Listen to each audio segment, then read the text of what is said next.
नमस्ते बच्चों। चौथे पाठ के 5वें लेक्चर में आप सभी का स्वागत। चौथा पाठ अपना पिछले लेक्चर में कंप्लीट हो गया था। आज हम करेंगे स्वाध्याय। स्वाध्याय के प्रश्नों में पहला और दूसरा प्रश्न बच्चों इस साल के लिए नहीं आएगा। 25% पोर्शन जो कम हुआ है उसके अंतर्गत वो दोनों प्रश्न आते हैं। अब हम आज तीसरे प्रश्न से अपनी शुरुआत करेंगे। तीसरा प्रश्न क्या है बच्चों? तीसरा प्रश्न है, नीचे दिए गए यौगिकों के रासायनिक सूत्र तैयार करने के चरण लिखिए। पहला इसमें दिया है सोडियम सल्फेट। इसे बच्चों मैंने पाठ को समझाते समय पिछले लेक्चर में ही सोडियम सल्फेट का सूत्र कैसे प्राप्त करते हैं ये बताया था, फिर भी मैं आज यहाँ पे बता दे रही हूँ। पिछले लेक्चर में मैंने 4 चरण बताए थे। पहला, तत्वों के संकेत लिखना। दूसरा, उन संकेतों के नीचे उनकी संयोजकता लिखना। और तीसरा, संयोजकता का तिर्यक गुणा करना। और चौथा, यौगिक का सूत्र लिखना। तो यहाँ पे मैं 3 ही चरण बताऊंगी और उन पहले और दूसरे चरण को एक साथ कर रहे हैं यहाँ पे। तो अपना पहला प्रश्न उसमें क्या है, सोडियम सल्फेट का सूत्र प्राप्त करना है अपने को। तो सोडियम तथा सल्फेट के संकेत तथा संयोजकता लिखना। पहले संकेत लिखेंगे फिर संयोजकता। तो संकेत है सोडियम का संकेत Na और सल्फेट का संकेत SO4। उनके नीचे उनकी संयोजकता यानी सोडियम की संयोजकता 1 और सल्फेट की संयोजकता 2। अगला है तीर द्वारा दर्शाए अनुसार तिर्यक गुणा करना, यानी इनकी संयोजकता को इस तरह से तिर्यक गुणा करेंगे।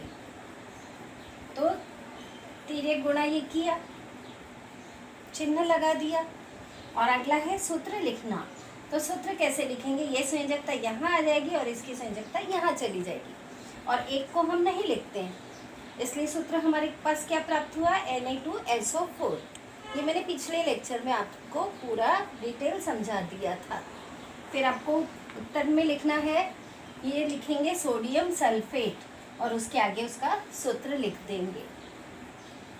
अब अगला देखते हैं क्या है, तो उसके अनुसार हम करेंगे। अगला है पोटेशियम नाइट्रेट। अगला है बच्चों अपने पास पोटेशियम नाइट्रेट। तो पोटेशियम तथा नाइट्रेट के संकेत तथा संयोजकता लिखना। तो संकेत लिख रहे, पोटेशियम का संकेत होता है K और नाइट्रेट का संकेत होता है NO3। दोनों की संयोजकता, इसकी प्लस में 1 होती है और इसकी माइनस में 1। अब तिर्यक गुणा करेंगे तो इसकी संयोजकता यहाँ लिखी, इसकी यहाँ लिखी, दोनों को तिर्यक गुणा करेंगे। और एक संयोजकता नहीं लिखी जाती है, इसलिए अपने पास सूत्र क्या होगा, KNO3। तो ये हमारे पास पोटेशियम नाइट्रेट का सूत्र प्राप्त हुआ। तो आपको क्या लिखना है, पोटेशियम नाइट्रेट और उसके आगे ये सूत्र लिख देना है KNO3। अब बच्चों तीसरा है अपना फेरिक फास्फेट। तो संकेत, फेरिक तथा फास्फेट के संकेत तथा संयोजकता को लिखना। तो संकेत और संयोजकता हम कहाँ से ढूंढेंगे, यहाँ तो मैं लिख रही हूँ, पर आपको मैंने बताया था पेज नंबर 56 पे लवणीय मूलक और अम्लीय मूलक जो हैं उनमें से आपको ढूंढना है। नाम के साथ उनके संकेत भी दिए हुए हैं और उनकी संयोजकता ऊपर लिखी हुई है, ऊपर की साइड में दाहिनी तरफ लिखी हुई है।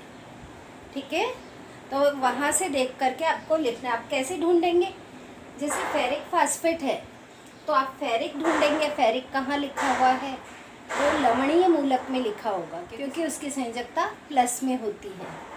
और फास्फेट किधर लिखा होगा, अम्लीय मूलक में, उसकी संयोजकता माइनस में होती है। तो उस तरह से आपको ढूंढना है। अब फेरिक जो है Fe, इसकी संयोजकता होती है 3 और फास्फेट की भी संयोजकता होती है 3। अगले में अपने को क्या करना है, तिर्यक गुणा करना है। तो Fe और PO4 संयोजकता लिख देंगे नीचे और फिर क्या करना है, तिर्यक गुणा। अब दोनों की संयोजकता 3-3 है तो 3 से 3 कैंसिल हो जाता है, तो हमें लिखना नहीं है। दोनों साइड अगर समान आता है तो नहीं लिखेंगे। तो आप अपने पास सूत्र क्या प्राप्त हुआ, FePO4। ये किसका है, फेरिक फास्फेट का सूत्र है। तो इस तरह से हमें सूत्र लिखने हैं। अगला है बच्चों अपना चौथा, कैल्शियम ऑक्साइड। तो कैल्शियम और ऑक्साइड के संकेत और संयोजकता लिखेंगे। तो संकेत मैंने लिखा है कैल्शियम का Ca और ऑक्साइड का O, और इनकी संयोजकता होती है कैल्शियम की 2 प्लस में होती है और ऑक्साइड की 2 माइनस में। अगला स्टेप है अपना तिर्यक गुणा करना संयोजकता को। तो इसकी संयोजकता यहाँ लिख देंगे और इसकी संयोजकता यहाँ, और दोनों को तिर्यक गुणा करेंगे। अब दोनों सेम है, कैंसिल हो गया, इसलिए हम यहाँ पे क्या लिखेंगे, सूत्र CaO। बस, दोनों संयोजकता नहीं लिखी जाएगी क्योंकि दोनों सेम है। तो इस तरह से कैल्शियम ऑक्साइड का सूत्र क्या प्राप्त हुआ, CaO। अगला है अपना पांचवा, एल्यूमिनियम हाइड्रोक्साइड का सूत्र बनाना।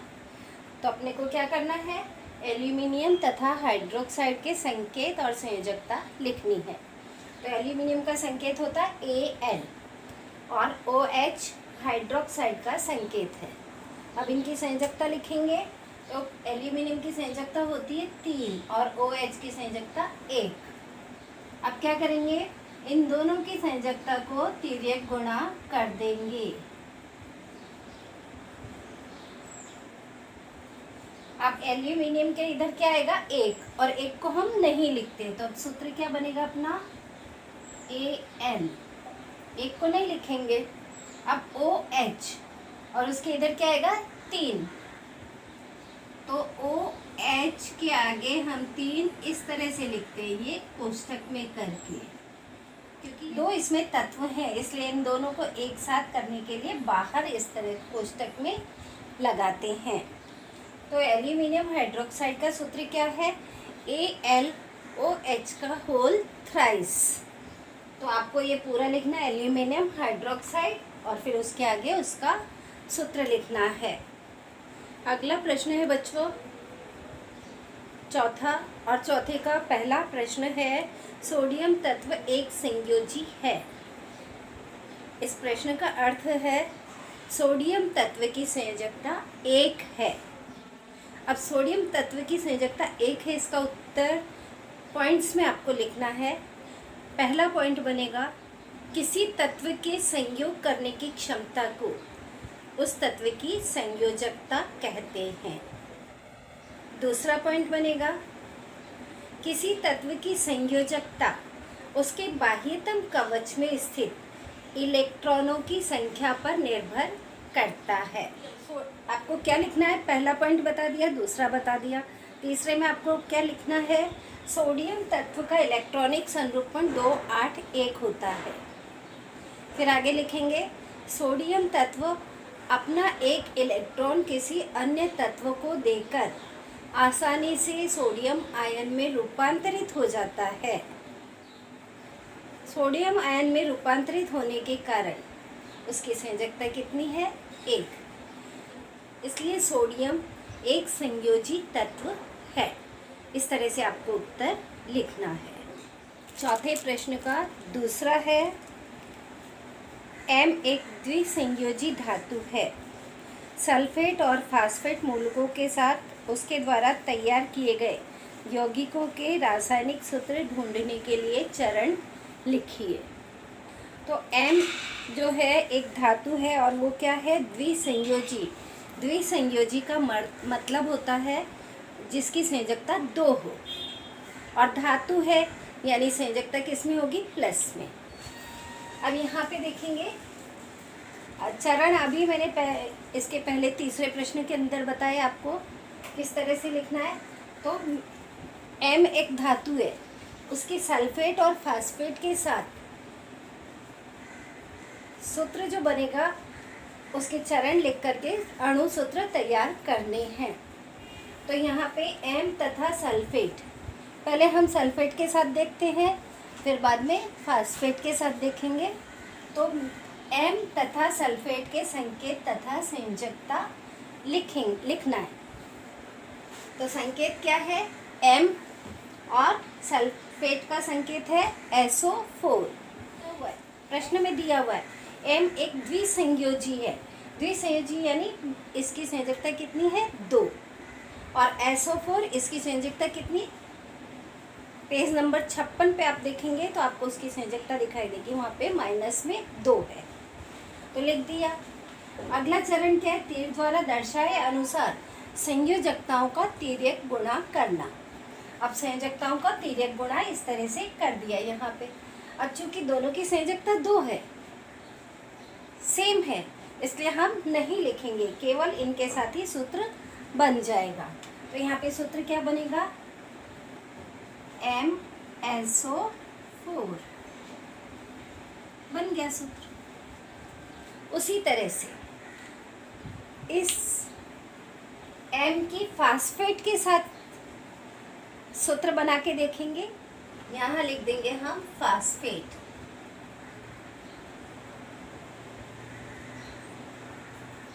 तो पहले वाले का संकेत तो M है ही और दूसरे का संकेत होता है PO4। इसकी संयोजकता दी हुई है 2 और फास्फेट की संयोजकता होती है 3।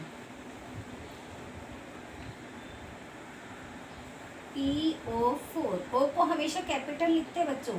जिस तत्व का संकेत एक ही अक्षर से होता है उसको कैपिटल अक्षर में ही लिखते हैं। तो ये 3 तिर्यक गुणा कर दिया। अब अपने पास सूत्र क्या प्राप्त हुआ? यहाँ पे 3, दोनों की संयोजकता अलग अलग है। तो M के साथ अपने को क्या लिखना है? 3। तो यहाँ लिखेंगे M और यहाँ 3। अब PO4 की कितनी है? PO4 कोष्ठक में लिखेंगे क्योंकि यहाँ पे संयुक्त मूलक है ये, और इसकी संयोजकता को यहाँ बाहर लिख दिया। तो इस तरह से हमारे पास सूत्र क्या प्राप्त हुआ? M3PO4 का होल ट्वाइस। ये 2 सूत्र हमें प्राप्त हुए। पहला क्या प्राप्त हुआ? MSO4। दूसरा क्या प्राप्त हुआ? M3PO4 का होल ट्वाइस। अगला प्रश्न है आपकी बुक में, परमाणु द्रव्यमान के लिए संदर्भ परमाणु की आवश्यकता स्पष्ट कीजिए। 2 संदर्भ परमाणुओं की जानकारी दीजिए। तो इसके लिए आपको पेज नंबर, अपनी बुक का पेज नंबर 49 खोलिए। पेज नंबर 49 पर परमाणु का द्रव्यमान हेडिंग मिली। उस हेडिंग में आपको दूसरे पैराग्राफ में 5वीं लाइन, दूसरे पैराग्राफ के शुरू से लेकर के 5वीं लाइन, स्वीकार किया गया, यहाँ तक निशान लगाएंगे। उसके पश्चात तीसरा पैराग्राफ, नाइट्रोजन के एक परमाणु का द्रव्यमान मिला आपको, और उसके बाद उसी तीसरे पैराग्राफ की 6वीं लाइन, अर्थात 1 होता है, वहाँ तक आपको निशान लगाना है। वो कौन से प्रश्न का उत्तर हो गया? चौथे के तीसरे का। अगला प्रश्न है, परमाणु के एकीकृत द्रव्यमान का क्या अर्थ है? इसका भी उत्तर आपकी बुक में दिया हुआ है, पेज नंबर 50 पे सबसे ऊपर दिया गया है वर्तमान समय में, वो पूरा पैराग्राफ, और फिर उसके बाद 1 डाल्टन का मान कितना होता है वो पूरा वहाँ तक आपको लिखना है। उसके बाद अगला प्रश्न है आपका, पदार्थ के मोल का क्या अर्थ है? उदाहरण सहित स्पष्ट कीजिए। इसका भी उत्तर आपको बुक में ही है, पेज नंबर 51 पर लास्ट पैराग्राफ। मोल किसी पदार्थ की वह राशि होती है जिसका ग्राम में द्रव्यमान उस पदार्थ के अणु द्रव्यमान के डाल्टन में मान के बराबर होता है। जैसे ऑक्सीजन का अणु द्रव्यमान 32 है। 32 ग्राम ऑक्सीजन का अर्थ 1 मोल ऑक्सीजन होता है। पानी का अणु द्रव्यमान 18 है, इस कारण 18 ग्राम पानी का अर्थ 1 मोल पानी होता है। फिर नीचे सूत्र दिया हुआ है, वो सूत्र लिख करके उत्तर पूरा हो जाएगा। आज हमने तीसरा और चौथा प्रश्न हल किया। आज के लिए इतना ही। धन्यवाद।